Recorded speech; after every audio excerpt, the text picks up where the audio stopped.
Nudging transforms pinball from a game of mechanical chance to a game of pure skill. It's essential that pinball players learn how to nudge if they want to improve their pinball skills. Nudging is the only way the player can control the ball when it's not near the flippers. Every bounce of the ball can be affected by the player when they know the right moves to make, but there's really nothing intuitive about smacking, shaking, and sliding a 300-pound pinball machine. Not only is it physically difficult to move a heavy machine, but it also feels incredibly obnoxious and impolite to start banging and sliding around a piece of heavy machinery. But this is an essential part of the game of pinball, and I'm here to show you exactly how you can do it. Now, I'm a pretty big guy compared to most children and small animals, but I'm quite small compared to a pinball machine. I stand at 5 feet 6 inches tall and weigh about 155 pounds. Pinball machine is 7 feet tall, 5 feet long, weighs anywhere from 250 to 300 pounds. On paper, this isn't a very fair fight, but I have a trick up my sleeve.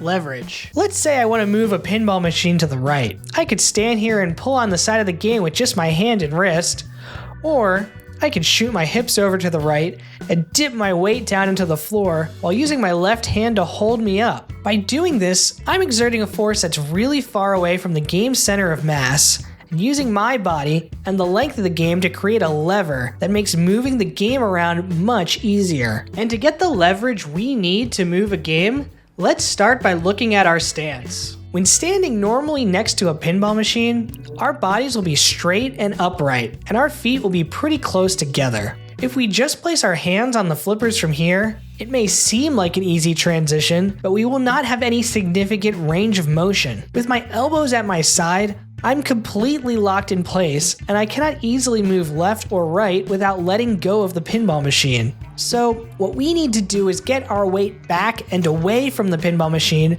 by shooting our buttocks, hips, legs, and torso back away from the game. I do this by moving my left foot out a few feet behind my right, keeping a slight bend in both knees as if I'm starting to transition into a lunge. As I move back, you'll also notice my shoulders and back round out and my arms straighten, though not completely.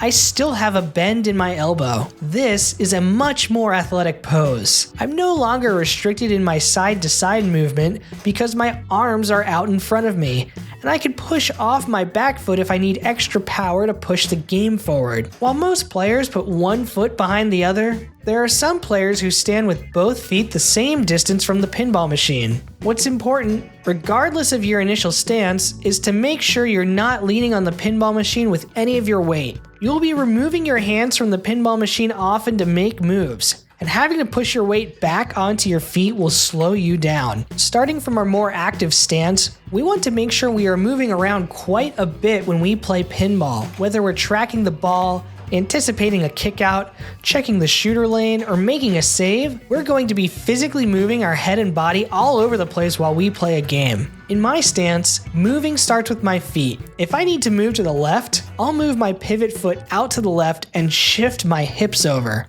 To move to the right, I'll cross my pivot foot behind my plant foot and move my hips to the right side. To move forward, I can straighten my legs to push myself up and over the game. Don't worry about looking like you're doing a dance or anything weird with your legs because this is natural movement that happens during active play. At tournaments, people will be moving around a ton while smacking and shaking the pinball machines. Before we get into our moves, let's look at how the pinball machine works. The pinball machine is a large cabinet that contains a playfield and a hidden tilt mechanism. This mechanism enforces the limit on how much we can move the game, and exceeding the limit can give us a warning or a tilt. A tilt will immediately end the player's ball and prevent the player from collecting their end of ball bonus. It might not seem like a good idea to tilt, given the considerable penalty, but since any successful save leads to indefinite future scoring opportunities, the upside of risking a tilt will result in much higher scores. This tilt bob will issue a tilt warning when it makes contact with the surrounding metal ring. The cone shape of the tilt bob allows for the operator to adjust the sensitivity of the tilt bob, with a raised bob creating a tight tilt and a lowered bob creating a loose tilt. It should be noted that while the tilt bob is attached to the side of the cabinet, the playfield fits into the cabinet's front molding. Our most effective nudges are the ones that maximize the playfield movement while minimizing the tilt bob movement. Nudges to the game's lockdown bar are the most effective at moving the playfield more than the tilt bob. Slides are the most extreme nudges. This technique is pretty much only possible on lower friction surfaces like carpet, hardwood, and concrete. High friction rubber feet will make this pretty much impossible. Slides are most useful when the ball is heading straight down the middle, and they guarantee a tilt on all games that do not issue tilt warnings. They are a desperation measure that players should eventually move away from as they develop better reads and nudging techniques. Pushes are nudges where the player's hand does not leave the cabinet for any part of the nudge. Successful push nudges move the game for a short period of time and for a very small distance. Push nudges are quite useful when combined with moves that require the flipper to be raised. These include raised flipper bounce passes, skeet passes, and multi-ball cradle separations. On their own, skeet passes can be incredibly dangerous,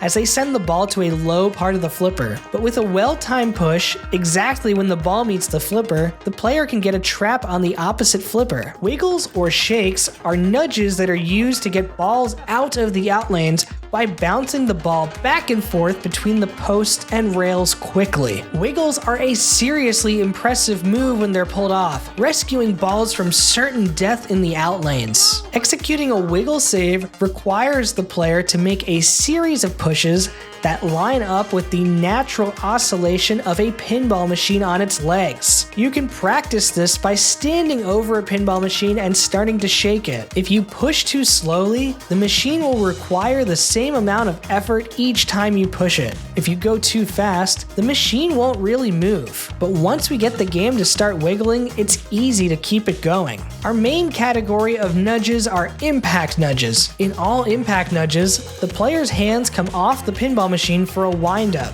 Energy is transferred back into the cabinet for a very short period of time. The timing on these nudges is very precise, and they can also be done in conjunction with well-timed flips. Impact nudges should always be made on the game's lockdown bar or armor, and the player should always strike the game with the palms of their hand. Impact nudges can be made anytime a ball hits any post or rubber in a pinball machine. Practicing and improving nudges is a lifelong pursuit.